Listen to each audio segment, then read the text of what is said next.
Hello hello hello प्यारे बच्चे लोग, सब कैसे हैं आप सभी। आई होप आप सभी मस्त होंगे, ज़बरदस्त होंगे और बेहतरीन ढंग से पढ़ाई लिखाई सब कर रहे होंगे। मैं साकेत आप सभी प्यारे बच्चे का स्वागत करता हूं आपके प्यारे से चैनल क्रिएटिव लर्निंग पे। जैसा कि हम लोग बायोलॉजी का इंट्रो क्लास देख चुके हैं, तो आज हम लोग टॉपिक स्टार्ट करने वाले हैं और आज हमारा फर्स्ट लेक्चर है टॉपिक का, और जिसमें हम लोग डाइजेशन देखेंगे। ठीक है, और डाइजेशन एक अच्छा खासा वेटेज रखता है हर एक एग्ज़ाम में। ऑल्दो ये बात सच है कि 2024 से जिसे नीट के सिलेबस से डाइजेशन को हटा दिया गया है, ये हम पिछले लेक्चर में भी आपको बताए थे, बट बाकी बहुत से एग्ज़ाम में अभी भी डाइजेशन इंक्लूड है और अच्छा खासा ये वेटेज रखता है। इसीलिए स्टार्ट करते हैं अपने डाइजेशन को बहुत ही बेहतरीन ढंग से। चलिए स्टार्ट करते हैं। आई होप आप सभी पेन पेपर लेके बैठ गए होंगे। सबसे पहले डाइजेशन का यदि डेफिनेशन देखते हैं तो एनसीईआरटी का फर्स्ट पैरा ही हमारा है। क्या है, आप एनसीईआरटी का फर्स्ट पैराग्राफ देखिएगा तो उसमें आपको डाइजेशन का डेफिनेशन लिखा हुआ है। The conversion of complex food in the form of simple observable food is called digestion. Hindi में भी ये लिखा हुआ है क्या है कि जटिल भोज्य पदार्थ को, यानी कि जटिल भोजन को सरल अवशोषक भोजन के रूप में परिवर्तन करना ही पाचन कहलाता है। ये तो खैर डेफिनेशन हुआ। अब इस डेफिनेशन को हम लोग समझने का कोशिश करते हैं कि डेफिनेशन कहना क्या चाह रहा है। जिसे मान लीजिए हमारा जैसे डाइजेशन का यहाँ पे सिंपली क्या कर रहा है, हम लोग आगे थोड़ा सा बढ़ते हैं, देखते हैं क्या बोल रहा है। कॉम्प्लेक्स फूड, जैसे हम लोग खाना खाते हैं। अब देखिए हम लोग अब एक बाइट लिए, मान लीजिए भी तो जैसे शादियों का सीज़न वगैरह होता है, नए नए आपके घर में जीजा जी सब आए, तो मान लीजिए जीजा जी आपको पार्टी देने के लिए गए, तो आप जीजा के पैसे का पिज़्ज़ा खा रहे हैं। मान लीजिए, बस जस्ट एज्यूम कि जीजा के पैसे का पिज़्ज़ा खा रहे हैं, तो क्या कीजिएगा, अब फ्री में मिल रहा था, एकदम बड़ा सा हाँ करके एकदम बहुत ही बड़ा सा बाइट हम लोग ले लेते हैं। अब जो हमारा ओइसोफेगस है, यानी कि जो आहार नली है, वो बहुत ही पतला सा, मतलब मान लीजिए इस तरह सा एक बहुत ही पतला सा नली है। ठीक है, इस तरह क्या है, एक बहुत ही पतला सा नली है हमारा ओइसोफेगस। और हम लोग क्या किए, बहुत ही बड़ा सा बाइट क्या किए, बहुत ही मतलब मान लीजिए करीबन इतना बड़ा, सपोज दैट कि हम लोग बाइट ले लिए मुंह में आ करके। अब ओइसोफेगस पतला सा, इतना बड़ा बाइट इसमें जाएगा, पॉसिबल है? नहीं पॉसिबल है, ये इसमें जा ही नहीं पाएगा। अब इसको किस तरह पहुंचाना है, तो चलिए अब आते डेफिनेशन पे। क्या कर रहा है कि जटिल भोजन को सरल भोजन के रूप में बदलना। मतलब कि हम लोग जो बड़ा सा बाइट लिए, हम लोग क्या किए, हम लोग जो एकदम बड़ा सा बाइट लिए, ये मान लीजिए हम लोग एकदम ये क्या किए, एकदम बड़ा सा मान लीजिए बाइट लिए। ठीक, इसको क्या करना है, इसको हमको क्या करना है, छोटे छोटे टुकड़े में, एकदम सिंपल खाना में, सिंपल भोजन में बदल देना है। यही हमारा क्या है, डाइजेशन। यही हमारा क्या है, डाइजेशन। यही हमारा क्या हो जाएगा बच्चा, डाइजेशन। यानी कि जो बड़ा सा बाइट लिए उसको छोटा छोटा बाइट में बदल देंगे। इसी चीज़ को हम लोग क्या बोलते हैं, डाइजेशन। बड़े से खाने को छोटे खाने में बदल देना, इसी चीज़ को। अब डाइजेशन अलग अलग प्रोसेस से हो सकता है, वो एक प्रोसेस ऑफ डाइजेशन हुआ, कैसे कैसे डाइजेशन पॉसिबल है। लेकिन मेनली जो हम लोग पारा ये समझ रहे थे लाइन, तो आई होप आपका क्लियर हो गया क्या कि भोजन को जटिल भोजन, ये क्या है मेरा जटिल भोजन। ठीक, ये क्या है मेरा जटिल भोजन। इसको हम लोग क्या किए, सरल भोजन में, टुकड़ों में बिखेर दिए। जैसे बड़ा सा बाइट मुंह में लिए तो दांत से पहले करके तोड़ देते पूरा, तो इस चीज़ को हम लोग क्या बोलेंगे, डाइजेशन। Got it. अब देखिए यदि इसी चीज़ को थोड़ा और आगे बढ़ाएं तो हमारा जो डाइजेशन होता है, हमारा जो डाइजेशन है यानी कि पाचन, ये हमारा डाइजेशन दो तरह से होता है। ठीक है, हमारा डाइजेशन मेनली कितने तरह से होता है, तो दो तरह से। ओके, कौन कौन तरीका है डाइजेशन का भाई, तो देखिए दो तरीके से डाइजेशन पॉसिबल है। एक मैकेनिकल प्रोसेस, दो प्रोसेस से डाइजेशन होता है। कितने प्रोसेस से होता है बच्चा डाइजेशन, देखिए आप लोग से हम उम्मीद करेंगे कि आप लोग साथ में पेन पेपर लेके बैठेंगे और नोट भी बनाते हुए चलेंगे। मैकेनिकल प्रोसेस, ठीक, और दूसरा क्या है मेरा बायोकेमिकल। दूसरा मेरा क्या है? बायोकेमिकल।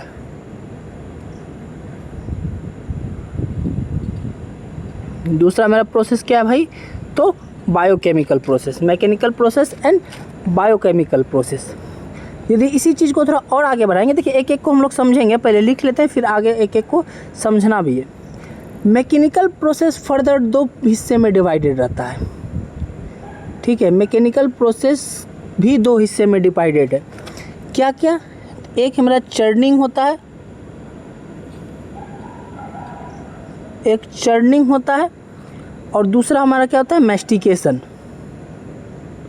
नहीं रुकिए, इसको उल्टा लिख दिए हम, आप चाहे तो ऐसे भी लिख सकते हैं, लेकिन पहले हमारा क्या लिखना पसंद करेंगे? मैस्टिकेशन।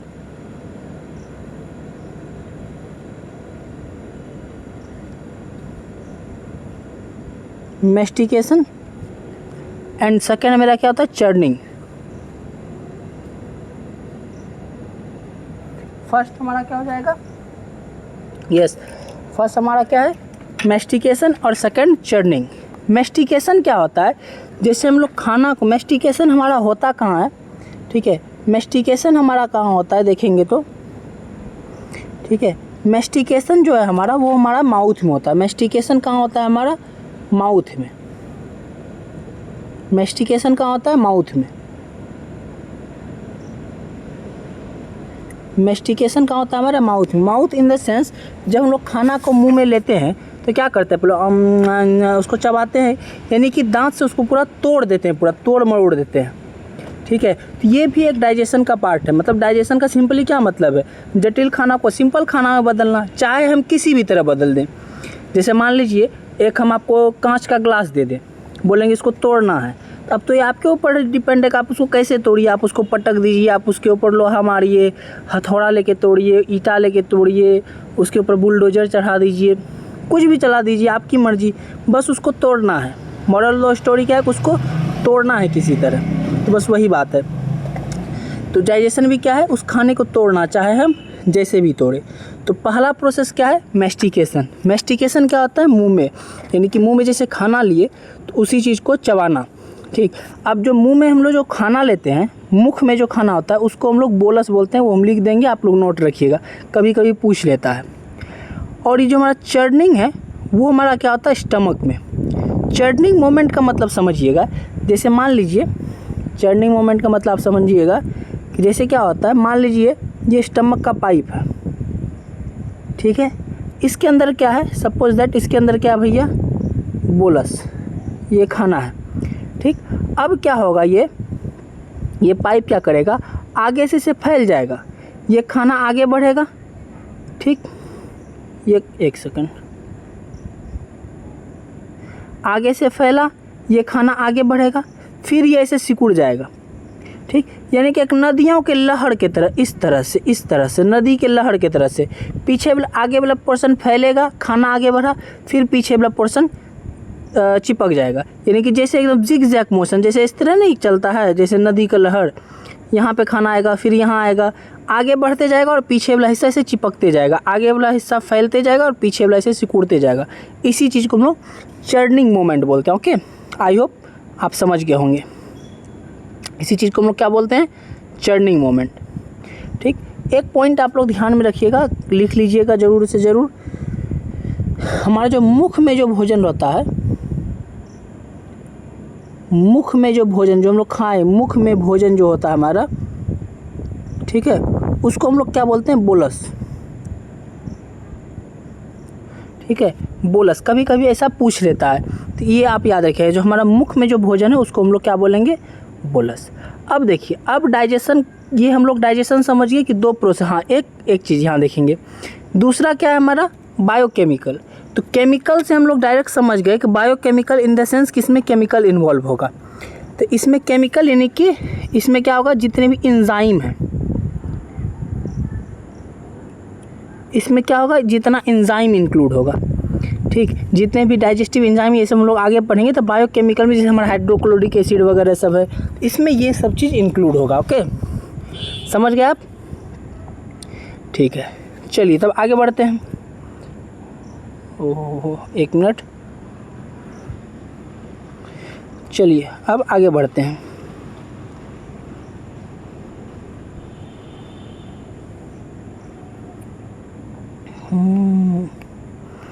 चलिए अब क्या हमारा आता है डाइजेस्टिव सिस्टम। एक क्या आता है हमारा, एक डाइजेस्टिव सिस्टम। पहले तो हम लोग डाइजेशन समझ गए, यहाँ तक हम उम्मीद करेंगे कि आप जो है वीडियो को पॉज करके आप नोट भी कर लीजिएगा। वैसे आपको पीडीएफ मिल जाएगा, ठीक है। लास्ट में वीडियो के एंड में आपको पीडीएफ का इन्फॉर्मेशन भी मिल जाएगा, पीडीएफ आपको कैसे मिलेगा। तो चलिए अब समझते हैं हम लोग क्या डाइजेस्टिव सिस्टम यानी कि पाचन तंत्र क्या होता है। सबसे पहली बात बच्चे, एक बात आपको ध्यान में रखना है कि सिस्टम का मतलब क्या होता है। ये जो वर्ड हम यहाँ पे देख रहे हैं सिस्टम, ठीक है, वो आप आजकल रील्स में तो वायरल है, सुनते होंगे कि सिस्टम फाड़ देंगे। तो आखिर ये सिस्टम होता क्या है, व्हाट इज़ सिस्टम। तो सबसे पहले एक बात याद रखिएगा, सिस्टम का मतलब क्या होता है कि जब किसी एक काम को अंजाम देने के लिए, क्या कि किसी एक काम को एंड करने के लिए अलग अलग चीज़ इन्वॉल्व हो। जैसे मान लीजिए आप लाइव क्लास करते हैं, तो लाइव क्लास में क्या रहता है, एक कैमरा है, एक बोर्ड है, टीचर है, लाइट है, उसके बाद क्या करता है इंटरनेट कनेक्शन है, सीपीयू है। तो हर एक चीज़ मिलके क्या कर रहा है, एक क्लास को अंजाम दे रहा है, यानी कि एक क्लास कंप्लीट कर रहा है। तो किसी एक काम को, सिस्टम का मतलब क्या है सिंपली कि कोई भी एक काम हो, जैसे ए नाम का कोई एक काम है, ठीक, और इस काम को ख़त्म करने के लिए क्या करता है, दो चार चीज़ का ज़रूरी है, ठीक।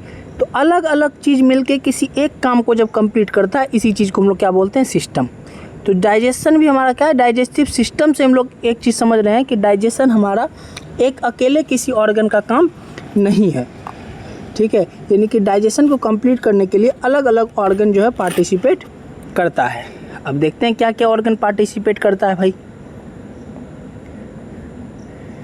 चलिए अब देखते हैं कौन सा ऑर्गन हमारा पार्टिसिपेट करता है। डाइजेस्टिव सिस्टम क्या है, यहाँ पर आपको एक चीज़ लिखा होगा, it is divided into 2 parts, यानी कि इसे 2 भागों में बांटा गया है। कौन सा भाग है, एक हमारा एलिमेंट्री कनाल जिसको हिंदी में लोग आहार नली बोलते हैं, दूसरा डाइजेस्टिव ग्लैंड यानी कि पाचन ग्रंथि।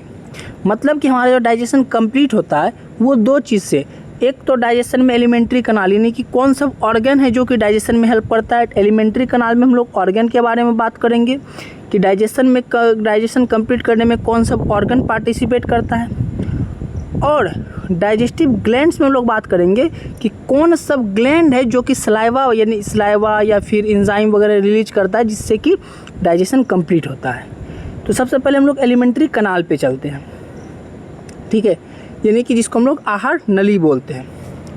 एलिमेंट्री कनाल क्या है, area from mouth to anus is called alimentary canal, यानी कि हमारा जो माउथ से एनस तक का यानी कि मुख से गुदा तक का जो क्षेत्र है उसको हम लोग पूरा एलिमेंट्री कनाल बोलते हैं। इस बीच में अलग अलग ऑर्गन्स आते हैं, कौन सब ऑर्गन है उन सब के बारे में हम लोग अभी डिटेल में जानेंगे। इसका आपको लेंथ यानी कि लंबाई, इसका लेंथ यानी कि आपको लंबाई, हिंदी में बोले तो लंबाई लिखा हुआ है क्या, लगभग 6 से 9 मीटर के आसपास का लेंथ होता है किसका, एलिमेंट्री कनाल का। अब एलिमेंट्री कनाल के अंदर में क्या क्या आता है भाई, तो स्टार्ट सबसे पहले हमारा कहाँ से होता है, बकल कैविटी, यानी कि buccal cavity in the sense मुख गुहा। मुख गुहा क्या है, आप मुंह खोल लिए, अब जो आपको अंदर का जो हिस्सा दिख रहा है आ करके, तो वही हमारा मुख गुहा है, ठीक। बकल कैविटी के बाद हमारा क्या आएगा, हम लोग फेरिंग्स देखेंगे जिसको हम लोग ग्रसनी बोलते हैं, लैरिंग्स जिसको हम लोग गला बोलते हैं, ओइसोफेगस देखेंगे जिसको हम लोग अन्न प्रणाली बोलते हैं, ठीक। उसके बाद हम लोग स्टमक यानी कि अमाशय जिसको हम लोग अपना पेट बोलते हैं, फिर स्मॉल इंटेस्टाइन यानी कि छोटी आंत, एंड फिर लार्ज इंटेस्टाइन यानी कि बड़ी आंत। और लार्ज इंटेस्टाइन से ही आगे जब बढ़ेंगे तो इसी में हम लोग रेक्टम और एनस भी समझेंगे। तो चलिए इसी बात पे आगे समझते हैं। चलिए जैसे देखिए अब हमारा क्या क्या बकल कैविटी, हाँ, तो सबसे पहले यहाँ पे बकल कैविटी तो आप समझ गए।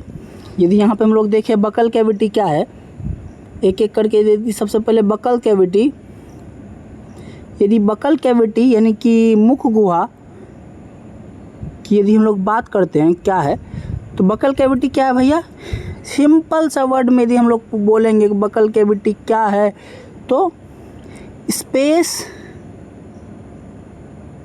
Space inside mouth. बस, यानी कि हिंदी में यदि इसको लिखना किसी बच्चे को, तो मुख के अंदर का स्थान,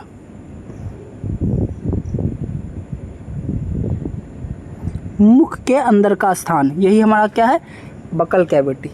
ठीक है, यदि हम लोग बकल कैविटी से थोड़ा सा आगे बढ़ते हैं, बकल कैविटी से थोड़ा सा आगे, तो मुख में ही एक चीज़ हम लोग और गौर करेंगे। बकल कैविटी में ही हम लोग एक टर्म आता है वेस्टिब्यूल। ठीक है, ये अधिकतर आपको कहीं बुक में भी नहीं मिलेगा।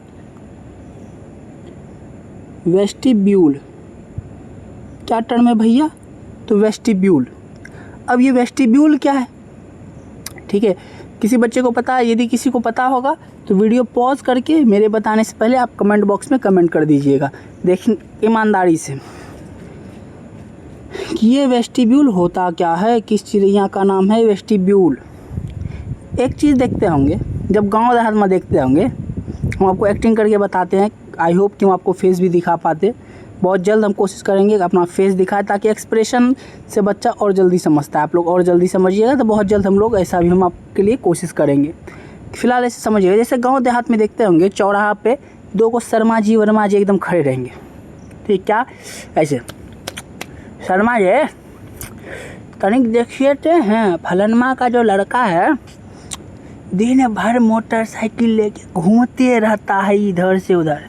बोलेगा अरे वर्मा जी क्या कीजिएगा, यही सब आजकल का बच्चा से एकदम शर्मा जी वर्मा जी गप करते करते हाथ में देखते हो कुछ रगड़ते रहता है। उस तत्व को हम लोग क्या बोलते हैं, खैनी। समझ रहे हैं? खैनी कहाँ लोग रखता है, क्या करता है, ऐसे होठ फैलाएगा, होठ के बीच में खैनी रख देता है। तो वो एक्चुअल में खैनी कहाँ रख रहा है, तो वेस्टिब्यूल। तो एक्चुअल में वेस्टिब्यूल क्या है, ठीक है, स्पेस, ठीक है, बिटवीन, या तो इसको सीधा हिंदी में लिख लीजिए, हम इंग्लिश में बोल दें उतना जगह नहीं है तो, ठीक है, क्या कहता है, गाल एवं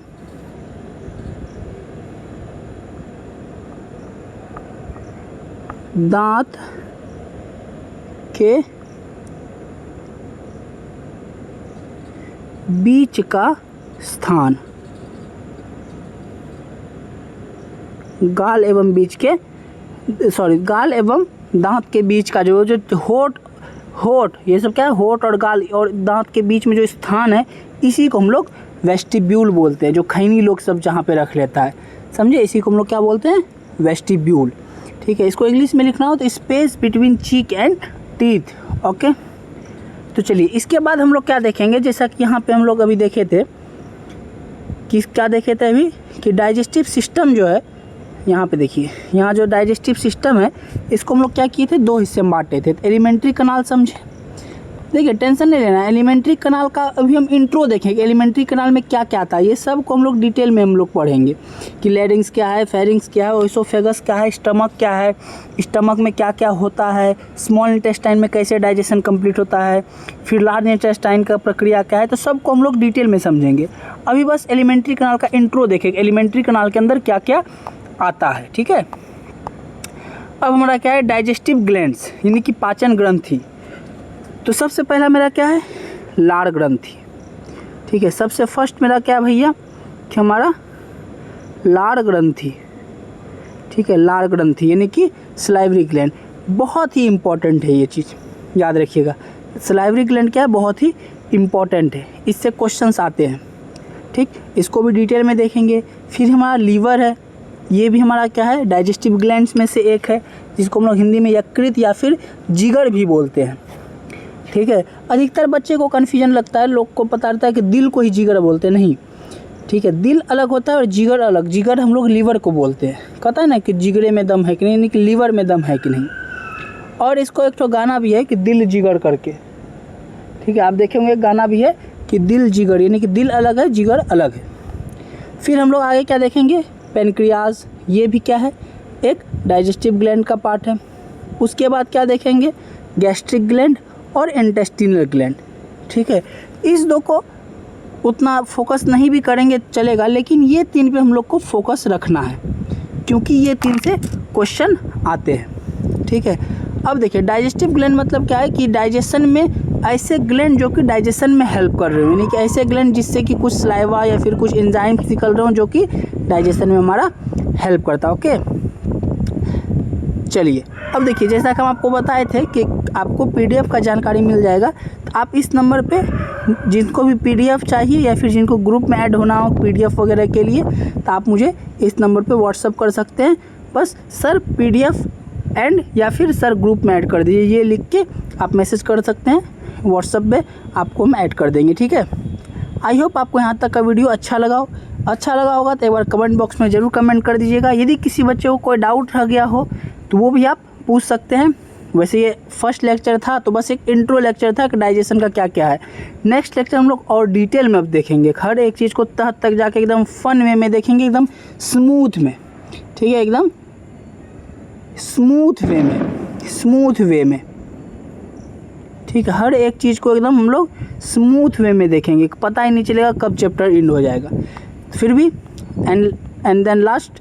ठीक है, आपको यदि किसी तरह का कोई डाउट या कोई कन्फ्यूजन हो, कोई क्वेश्चन हो तो आप कमेंट बॉक्स में ज़रूर डाल दीजिएगा, और वीडियो पसंद आया हो तो एक बार वो भी कमेंट बॉक्स में बता दीजिएगा हाँ सर कैसा लगा नहीं लगा, और हो सके तो अपने फ्रेंड्स के साथ शेयर करिएगा ताकि उनको भी आप एग्ज़ाम में हेल्प मिल सके। क्योंकि हम जितना भी, ये तो फर्स्ट लेक्चर है, हम आगे जितने भी लेक्चर करेंगे उसका जो बेस होगा वो ऑल एग्ज़ाम होगा। क्या? All exam.